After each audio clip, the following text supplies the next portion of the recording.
Hey everyone, and welcome back to the Heroes of the Storm Global Summer Championship Singapore qualifier. This is Arctic Shadow, of course, and I will be covering the Singapore qualifiers and I believe the Malaysian ones as well for this circuit around. Because our beloved Babel has actually retired due to some personal reasons on his side. We saw in game number one, Relics taking it pretty convincingly in Tomb of the Spider Queen with Geisha coming out a little bit under. Relics just had a slightly better draft, they had a slightly better composure and more experience in that as well. And that led to their victory, of course. This is going to be a best of three series, and what's going to happen for the Singapore qualifiers is over the course of the next 3 Fridays, this one, next one, and the following one as well. Each team is going to play against each other. There are 4 teams in totem: Relics, Resurgence, Geisha, as well as Insurgents, I think. I can't really remember the name. They will be playing after this, of course.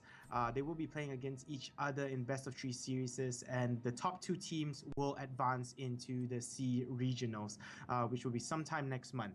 So I will be covering all the qualifiers, so make sure to tune in every Friday to catch the stream and catch the cast.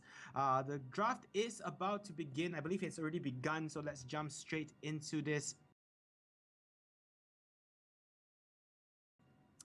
This time around, Relics is going to be on the blue side and Geisha on the red. I just want to give a shout out to Geisha first. You know, their logo, I would say, best logo C. It's just a Doge. It's literally just a dog wearing a cheongsam, I believe. It's a Chinese outfit here in Malaysia and Singapore. You have to give props to them, and you just have to support them because of their logo. And that's a really, really funny one.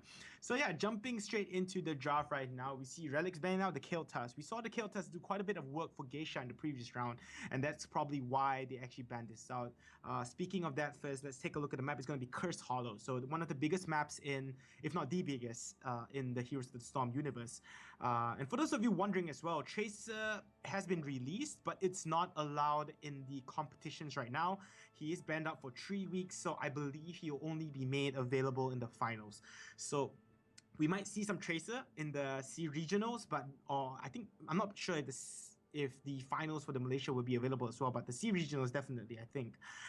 And we will maybe be able to see a little bit more Tracer during that time. Personally, one of my favorite heroes coming from Overwatch as well. Definitely looking forward to see how Tracer fits it into the meta.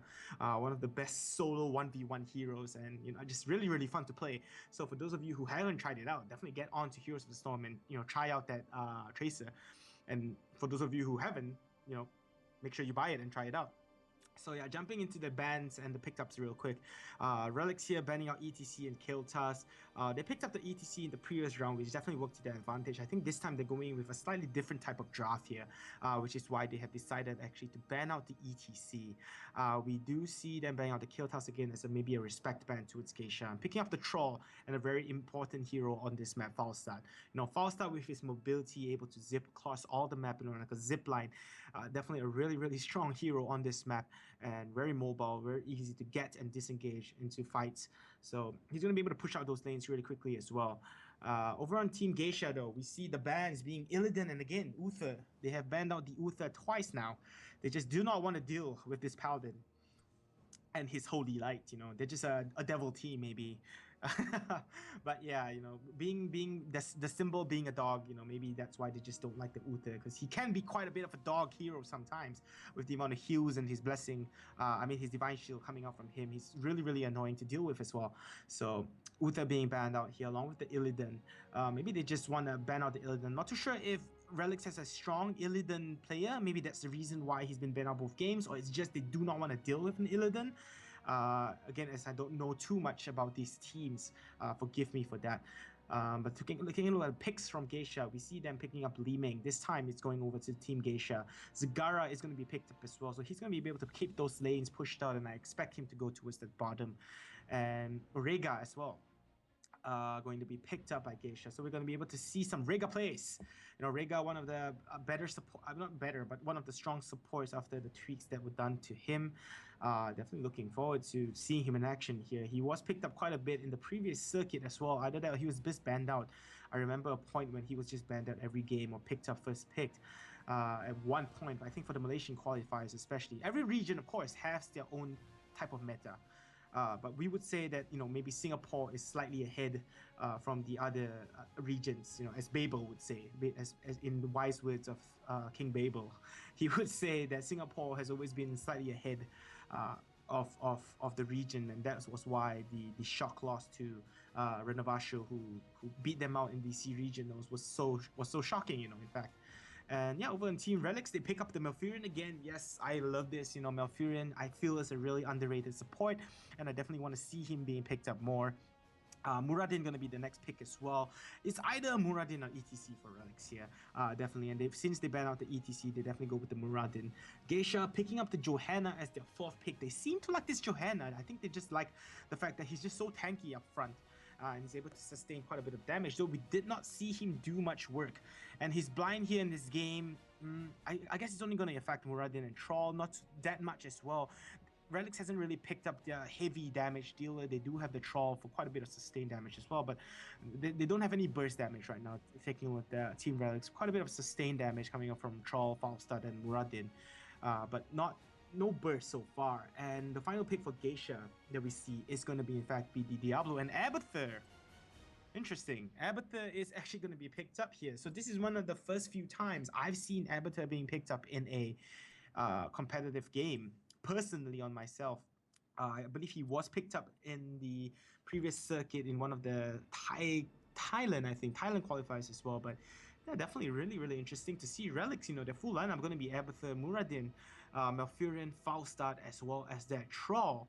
Personally, I don't see a huge amount of that, like, burst damage coming out from Team Relics. There's quite a bit of sustained damage over the course of some time, but they do have a Rhaegar over on Geisha's side to keep them alive. Maybe not the best, I guess, but this is going to be interesting to see how it goes out. And I'm just rooting for a comeback here by Geisha. I'm rooting for them to come back just because of their logo for sure. But yeah, taking a look at the draft right now, personally, I like Geisha's draft a little bit better, personally, because they do have the Zagara to keep the lanes pushed out. On such a big map, it's hard to rotate for him, for the rest of the team to go and pick him off. It might be a bit of some troublesome times, and I'm a huge fan of those big plays type of heroes, such as ETC and Zagara for the Maul, ETC with his Mosh Pit, of course. So personally, I'm just a huge fan of big plays. Who doesn't want to see big 5-man catches and big turns, and stuff like that? So personally, I'm favoring Geisha a little bit in terms of draft, just because I like it a little bit better. But in no doubt, Relic's draft is actually really, really solid too. It's just I want to see how this plays out personally. When you look at the Team Relics, they don't have a lot of sustained damage. In Geisha, they do have that Liming. Zagara as well, it's a pretty good DPS there. They do have two good bruisers in the front, Diablo and Johanna. And on a big map like Cursed Hollow, where basically it's all about getting those curses, those tributes. It could prove troublesome here for Team Relics. Though Abathur, on such a big map, throwing down those mines all over the place, it's going to be really, really annoying for Team Geisha to get around, and that might slow them down from getting to point. So it's going to stop them a little bit in terms of, map control for sure. That's what Abathur does best. It's just annoy people to death. So it's going to be really, really, really interesting here. So right now, I think the game is pretty even, because I think Geisha has a slightly better draft. But, of course, Relics is the more experienced team, so I do expect them to be able to come back and take this 2-0, in fact, actually. But I'm hoping for a comeback. Comeback, boys. I'm hoping for a comeback here from Geisha for sure. So, yeah, just a quick shout-out to our sponsors. Razer, our peripheral sponsor. If you guys want to check out some of the gear, I myself am using a Razer headset, a Razer mouse as well, even a Razer mousepad. I'm a huge fan of Razer. They make really good gaming gear, so big shout out to them for being basically our equipment sponsor. And to XSplit, our official streaming partner, they make it possible for us to stream to you guys. And yeah, so just huge shout out to our sponsors. And again, we have a new feature in this stream, which is pretty cool. Personally, it's pretty cool. So I would like to urge those of you watching, if you have Twitter, please head over to your Twitter account and tweet at HGC. That's Hong Kong Garden China, I guess. I don't know. I don't know what the actual words are, when like alpha, beta, whatever it is. But HGC Singapore, one word. Tweet at us, and we pick your comment. It will show up in the game itself. So if you have any interesting things to say about the game, any comebacks, you know, if you want to spam something or you want to make a shout out, do go over to Twitter and tweet at HGC Singapore. The game is about to start. We are in the loading screen. It is going to be Cursed Hollow. For those of you just tuning in, this is the Heroes of the Storm Global Summers Championship. This is going to be the summer split here. In the spring circuit that we saw in January, I believe, January to February, Renovation came out ultimately on top, beating out Team Resurgence, and I'm definitely sure that they are out for blood. They want to take this, they want to take back their crown. They want to, in Game of Thrones terms, for those of you who are Game of Thrones fans, they want to claim what's rightfully theirs. And you know, for so long they have been the reigning team, they've been the strongest team in Southeast Asia, and they'll definitely be looking to reclaim what was once theirs. So definitely going to be looking forward to that, and the game is going to in fact start here. Over on the blue side, we are going to see Team Relics. We're going to see Trinity playing the Arbiter, Falstad being played by Zenz, Zaze on the Troll, Bun Bun, I love that name, Bun Bun on the Malfurion, and Mur going to be on Muradin. Over on the red side though, we are going to see Chrissy on Johanna yet again, Fury Boy on the Rhaegar as he did with the previous round as a support. Freak is going to be playing the Zagara, so Zagara is a pretty big freak, so you know, maybe it matches a little bit there. Katana going to be playing Diablo, and Tranya, again, I really don't know how to pronounce his name. I think it's Chung Eung Hia, maybe because of the capital letters, or it's just Tranya playing the Li Ming. So both sides are moving towards their respective lanes, going to pick up on their towers to get some vision. You know, mine's already haunting Chrissy here. You know, Arbiter just doing what Arbiters do best.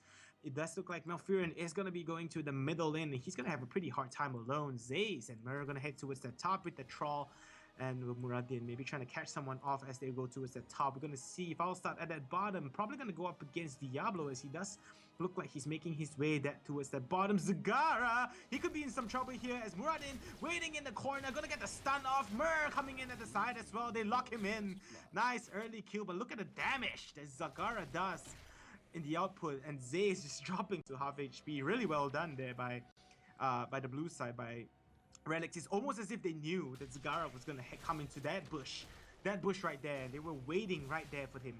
Murdo just having a slight skirmish here with Johanna. Both teams, Arbiter are going to be able to hat him, you know, as they would say, as he goes in, trying to maybe pick him up, but he may have overextended a little bit too much here. Johanna, though, just a bit too low to follow him up and try to chase him down. Bun Bun at this middle lane going up against Li Ming. Top lane, we're going to see Troll. He's a bit far off here. He has to be really careful going up against a Rhaegar as well as the Zagara. Bottom lane, Diablo, he's going to have a pretty hard time against this Falstad for sure. But it does look like he is actually holding his ground.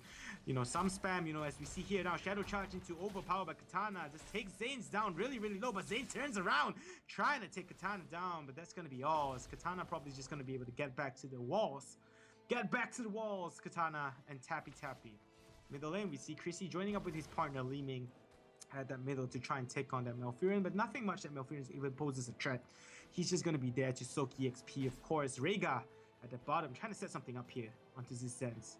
So he has to be careful. He does have the barrel to get away, but here comes Katana, Shadow Power, no overcharge, nothing just yet. I mean, no overcharge, sorry, no overpower. My apologies there. And Zenz will be able to barrel roll to safety with Rhaegar just providing some support and some heal, much needed heal here for Katana. But here we see Katana going in with the Shadow Charge, going to overpower him, throw him back, but not enough damage, and he will be fine. This is Zenz. He has not tapped yet, of course, I think. And he should be fine. First tribute is going to spawn towards the bottom lane, and this is where the first battle, the battle of men, is about to break out. The blue side, they are moving and rotating towards that bottom. We see Fury Boy channeling up this tribute, but he's going to be stopped here by Troll. Here comes the Diablo trying to push him away. Mur comes in from the side, tries to take him down. Thunderclap stun onto the Diablo. He could be in some trouble. Root going to follow suit, and that's going to be enough, and he gets taken down along with the Malfurion and the Falstad doing much work. Fury Boy as well gonna fall. And unfortunately for the red side, they are losing ground yet again, as we see early on. And look at Arbiter doing what he does best, soaking out that top lane, taking down the camp and pushing it out. But the red side, they do not want to give out on this tribute just yet. Here comes Chrissy. He's going to go in. He's going to try and do as much damage, but Mur coming in from the side, going to try and take down Trong, yeah. But he is going to be able to back off, and the Unstoppable going to be used. I mean, the Iron Hive going to be used by Chrissy, and he will be able to back off. Bun Bun channeling it down. Will he be able to get it? And he will be able to, but will he pay for it with his life? He gets stunned here. Diablo, what are you doing? Pushes him away. Leaving comes in, not enough to take him down, and he will survive. The red team coming in, trying to provide as much support as he can, but Diablo the Trolls pushes him away, and unfortunately for the red team, he is going to get taken down yet again. Maybe, no, he's surviving by the skin of his teeth. Overpowers Zace to the back of him, and he will not be able to survive though, as he gets taken down. This Diablo questionable plays coming up from him, as the clash is not going to end. Root going to connect into 2, but that's going to be it, as the blue side drops really low. No mana left as well. They're going to retreat back to their base, heal up, regroup, and get back into this. Zagara pushing out that top lane, trying to get as much of an advantage as he can back for his red side. But Diablo going wing with the shadow charge was the right thing to do, but again getting caught, just preventing the kill for the red side, and then ultimately dying as well. Blue side now, look at this tribute. Really nice, well spawned and well placed in favor of the blue side, and they will be able to get it uncontested. The red team knows that they can't do anything about it right now. And Zagara just doing what Zagaras do best, pushing down that top lane oh so quickly. Look at the tower fall. It's not gonna last another second as it falls. And middle lane though, Johanna, you're tanky, but not tanky enough, are you? Yes, he is. Rhaegar comes in the nick of time and saves his life. He owes his life to Rhaegar right now, as he will be able to survive at this middle lane. Zagara at the top lane will be able to take down both towers. Not the gate though, but the creeps are working on it. But I don't think they're going to be able to. Maybe they will. They will be able, in fact, to be able to take down the door. And this is going to leave their top forts vulnerable to the red side. Here we see Mur. He's going to find that Diablo. He's going to jump in as he gets Dwarf Toss to actually engage here. And Mur could be in some trouble. Malfurion coming with the heals. Blind going to be thrown up, but Mur too tanky. Too tanky indeed. His overpower going to be used on Zace. It's now Troll running for his life. They're just playing kiting right now. Just kiting. They're hanging out their kites and they're trying to kite this red team around. No players down. Katana, what are you doing? Back in no man's land. Gets taken down again. He's losing. Single-handedly losing this game right now for his team. As now Johanna gonna follow suit after the death of Rhaegar. And this is again a disaster. A disaster for the red side, as the blue team now will be able to pick up the final tribute that they need. And this is gonna be cursed. The red team is cursed, guys. The red team is cursed. And the blue side, they're just going to have an easy time pushing this down. They're so close to their level 10 as well. They're going to be able to pick up their heroic talents. And that's going to help them in the cause of their war here. As now Zaze at the top lane, pushing down the towers, knocking on the enemy's door. And Katana, what are you doing? Going in again with the shadow charge and the overpower, but not enough damage going to be used. Hydra is going to be thrown out just to push him back. But it's not going to be enough. Mur, though, he could be in some trouble. Mur on the Muradin. Muradin, that's a nice name actually. Muradin. We're gonna call him Muradin for the rest of this game. The curse though, 35 seconds left, not much done just yet. They're only able to push down a couple of towers, but look at Abatur, he's pushing out that bottom lane. Send your minions out, send your Dominion. Control the base. Mur goes in with the stun. Gonna connect to the Fury Boy. The root is gonna connect as well. Rhaegar dropping really low, but here comes the rest of his team, and they could have dived a little bit too deep here. Dwarf Toss not available just yet, but Mur, look at him. He's so tanky. He wants to go in. He wants to fight this. He's telling his team to come in. The root is not gonna connect. And Johanna, he's dropping really low, but he's fine. Rhaegar's there. Here comes Troll though. Diablo, not again. Diablo, as he falls. He falls in the front line, and so does Rhaegar in the back, and Bun doing work. Root not gonna connect, but Johanna, where are you gonna run? You're running for your life, but you're not gonna be able to get anywhere. And the blue side is in fact going to take down yet again 3 heroes and the middle set of forts as well. This is not looking good at all for the red side, just as we saw the red team have a glimpse of hope. Diablo, man, Diablo. He needs to calm down a little bit. He needs to not overextend a little bit too much. But the blue team now, they have a whole huge chokehold, huge stronghold on this game. Level 12, almost level 13. They're going to go for the boss push as well right now. And they are in fact going to be successful in doing so, I believe. Nothing that the red team can do about it, and I don't even think they know. Maybe they're trying to check out their own boss and maybe take it for themselves, but it does look like they are just going to rotate. They need to try and maybe start this now if they want to even think about actually trading off bosses, and in fact they will. But will the blue team have sufficient time to get there and maybe steal or stop this? That is the question. The red boss is dropping really, really low right now, and I think the blue team, nothing that they can do about it. Falstad is going to try and maybe go in and stop this. Trinity is going to use the his ulti onto their Falstad, so double Falstad now coming in. Multi-Gust going to be used, pushes them back into the pits of the boss, getting stunned out as well. Maw going to connect them to 2 only, and unfortunately for the red team, actually the Maw not connecting on anyone in fact. And the blue side, no, the red team actually got the boss. They were able to get the boss, though they lose 4 heroes in the process. Red team successfully getting the boss, but at what cost, of course. They will lose 4 heroes and a really well-placed Mighty Gus pushing all heroes, all the red team heroes back into the pits of the boss and getting stunned out. The boss is on their side. It's going to be a 6v5 for them. But the boss now, they're going to try and do as much work as he can, pushing down the top. Unfortunately for them, it's not going to do much. So the blue side's boss is going to be able to push down the bottom sets of force, break in even at the gate as well. But this is looking so grim for the red side. It's such a huge uphill battle for them to climb right now. Let's take a quick look at the talents while I have a little breather here. Ultimate Evolution going to be picked up by Avatar. Mighty Gus on the Falstad. Sundering going to be used on the Troll. Tranquility and Avatar on Malfurion. And I think, you know, Relics just really standard builds every single game. They don't try to do anything too dangerous. They don't try to do anything too out of the ordinary, of course. So pretty standard builds coming from them as Trinity now rotating towards that middle. Johanna, you're a tank, but you're not tanky at all when you're going up against 4 heroes, and you will, just like that, get taken down and leave your team tankless.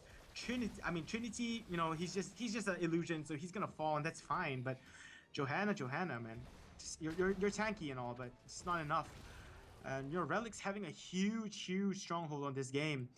It is a best of 3, my friends over in GEIshas. You guys need to try and pull this one back to push it to a game deciding number 3. And right now it doesn't look like you guys are, you know, doing what you need to do. So they are a full talent tier behind, though they're not too far to level 13. But just as I say that, you know, the blue side, they are not too far from level 16 as well. So full 3 levels ahead. I really don't see how the red side can come back from this so soon. They definitely will need to pick off on some kills, pick up on at least 1 clash. They need to at least take this next clash. And with the tribute spawning closer to them, they might have an advantage here, but maybe not as well. Katana, you do not want to get caught off again. Johanna is not back. Johanna is there, but Diablo, you could be in some trouble getting body blocked here. Apocalypse is going to be used, but it's not going to connect onto anyone. He shadow charges to try and get away, but Mighty Gus is going to be used, and there you go. He's going to get pushed back, but instantly healed up by Rhaegar. Rhaegar, though, in fact, not so lucky as he gets taken down, and Diablo, he falls anyway. Maw going to connect on 2, leaving 3 heroes behind. Is this the time for the red team to shine? No, it's not going to be enough. And the blue side, with all 5 heroes available left on their team, they are going to be fine, as Avatar is going to go towards the tribute and get it. And he will be, in fact, be able to do so. In the red side, they have to be careful here. Stun gonna connect in 2. Root gonna follow up on Diablo. Diablo, you don't have the souls. You don't have the souls to respawn quickly, and you will fall. It's gonna take you 30 seconds to come back to your team here. And the blue side, they're just gonna be able to push in on this so easily, and I don't think there's anything that the red team can do about it. The amount of sustained damage and sustainability coming from the blue side, and just a level advantage for the blue team. You know, it's just doing so well for them right now. And the red side, they're just not going to be able to get this. Oh, Johanna, what are you doing there? Getting rooted, getting stunned out. You are going to try and get away from this with your passive, but it's not going to be... Oh, it's actually going to be enough. The root's not going to connect. And the blue side, they're not going to overextend here. They're not going to try to push their luck. They are going to actually back off here. And the keeps, they will survive at the bottom lane. But for how long, that is the question. Next tribute is going to spawn on neutral ground at the bottom. Blue side, of course, they do have all their walls and all their forts standing up right now. So red team definitely in a huge deficit. And yes, as I mentioned, you know, Rhaegar not the best healer against the blue in this game for sure. But the red team, I feel, they're just not doing enough here. And Zagara, he has to be extremely careful not to get caught off. Falstad, he's going in along with Zaze. Leeming gets caught out just like that, and instantly the damage is gone. There's no way for the red team to come back from this. They're gonna try and stop this as much as they can. Apocalypse is gonna be used, but it connects on 0 people. Freak running for his life, but he's gonna get taken down by an illusion of all things. And I just see no way at all for this blue side to come back. This red team to come back from this. Leeming getting caught way too early, and the curse is real again for the red team. As the blue team will be able to push down this bottom keeps, I believe. Shadow Power and overcharge. Overcharge into Shadow Power onto Mur, but look at how tanky he is. And the amount of heals coming out from Malfurion is just too much. Murdo, you're dropping a little bit too low here. He's going to use his ulti to try and keep himself alive with the help of Malfurion, and he heals. Chrissy trying to push the rest of the team away, but not going to be enough, and he gets taken down. Keep is going to fall, no doubt. as the blue team just doing work. Look at the amount of sustain that they have from that Malfurion. Look at the amount of sustain damage that they have as well. Dwarf Toss gonna be used to jump in to initiate, but not gonna be enough. Oh my gosh, this could be really bad for the blue side. No, it will not. In fact, the amount of heals coming out. Li Ming though, teleport build goes in, takes one down. False Start follows suit. Malfurion already fallen. Mur unable to do anything about it. Trinity though, using his illusions to kill down that Li Ming, and here comes Mur. He wants more. He wants blood. He wants revenge, and they will be able to get a 4-man team kill for the blue side. And the sole survivor, this Johanna, just no damage, just tanky, full out tank. Will he be able to keep them? Sundering gonna be used to try and push him away, but that's not gonna be enough. Bottom keep already down. Middle keep gonna follow suit as well, but here comes the Johanna, picks up a consolation kill onto that troll. But Mur, with the hat from the Abatur, he's going to be able to push down this Johanna. I don't think anything that he can do about it. He's trying to run for his life. Dwarf Toss still not used just yet. Stun going to be used. Thunderclap, and the amount of damage coming up from it, just too much for him to survive, and he's going to be fine. Look at Trinity. Look at how cocky he is, going up so far as he tunnels back to safety, of course, back to his base. But again, the damage has already been done. Storm Talon's now available on the blue side, and look at Mur. He's just being too cocky here. He could be in some trouble, and he in fact will be in a whole lot of trouble. But he will be able actually to Dwarf Toss away. Thunderclap going to be used as well. Mighty Gust going to come and save the day. That Mighty Morphin Power Gusting going to be used to save the day for this Mur. And he's one lucky dwarf, as he's going to be able to get away. So really unfortunately here for the red side, as they are struggling at huge lengths to try and get back into this game. But I just see no way with all lanes of keeps now pushed down. It's just a matter of time. Blue side, they are just waiting for their boss to respawn, which in fact is already respawned. And they're just going to take it, and they're going to go for gold, man. They're going to push down, and I don't see how the red team is going to repel a level 15, I mean a 15-minute level 20 boss. Tribute is going to spawn as well, but the red team, they're not going to even try and contest for this, I don't think. And it would be a mistake, a huge mistake to contest for it. In fact, the blue side, they are trying to take down this boss with Troll tanking, of course, and with the help of a few teammates. Look at Mur, he's just so cocky. He's like, hey, you want me? Come get me. Because I know you guys can't kill me, and you guys are playing scared right now. And this is what happens when you're so far behind, is you play scared. And when you play scared, it's just really hard to come back into this game because you're so far behind. You know, and anything else, anything that you do just is not enough sometimes. Top lane though, Abatur. He's fine. He's going to be able to TP away. He's going to be able to tunnel his way back to safety. False Start, he's keeping them there as long as they can. Here comes the illusion of a False Start on Trinity. He comes in, and Diablo, he's going to get taken down yet again, but he's going to spawn right back up. Johanna, though, he will not have the same luxury. He needs to get away. Fairy Boy in the background. Rhaegar, he could be in some trouble. Sundering going to be used as he gets stunned out. In comes the Dwarf Toss along with the stun, and he gets taken down. Just like that, Li Ming follows suit as well. Freak, he's in some trouble. Mighty Gust gonna be used on one person. Maul gonna be thrown out as well. But that's just a safety net, but it's not gonna be enough. Katana, they're gonna follow suit as well, and GG is gonna be called. There's nothing that they're gonna be able to do about it with the boss pushing down, knocking on their doors. And it is gonna be a 2-0 win for Team Relics. Really well played here by Team Relics, as they will be able to win a clean 2-0 sweep in really strong fashion as well. Winning the first game in a good 18 minutes, the second one in 17 minutes. Nothing that Team Geisha could have done there at all. You know, just really solid play is coming out from Team Relics, and this is why they are one of the top 2 in Singapore. Really well, solid plays. Really questionable plays here in this game by Team Geisha, of course. You know, with Diablo just getting caught time and time again. Johanna as well pushing out a little bit too far. Li Ming didn't do much there at all. Look at his hero damage. He's at 41k, and he's the top. 3 heroes over in the blue side did more than him, and that's just really bad. So unfortunately for Team Geisha, they will lose their first set of matches, and they will go 0-1. It is going to be Team Relics who gets 1-0. I mean, they do get 2-0 over them, and they will take this series, and I believe they will be playing next week. Next up, of course, is going to be Team Inquisition versus Team Resurgence. I believe the strongest team in Singapore, Team Resurgence, will be going up against Team Inquisition. How will they fare? We will wait and see. But just again, big shout out to Team Relics doing a really good job, taking this really convincingly and really strong in a really strong fashion. I believe we will be bringing up the next game. I need to check the admins whether they will be starting straight away. But again, make sure you guys tweet at #HGC Singapore on Twitter. You know, just make sure that you guys tweet. We'll be here all around. I believe there will be a slight break, so make sure you guys stay tuned for the games coming up. This is Arctic Shadow, and if you're tuning in to the Heroes of the Storm Global Summer Global Summer Championships, my apologies there, and I'll be casting for you for the rest of the night. Trouble. Blue team going in. Li-Ming, he could be in some trouble. Shadow Charge going to be on Julian instead. Li-Ming survives for now. Diablo going to fall, but he's going to spawn right back up. Mosh Pit not going to connect on anyone, but down goes the Sylvanas and the Zagara already in the blue team. They're in full retreat mode. They're running for this life. Zappy going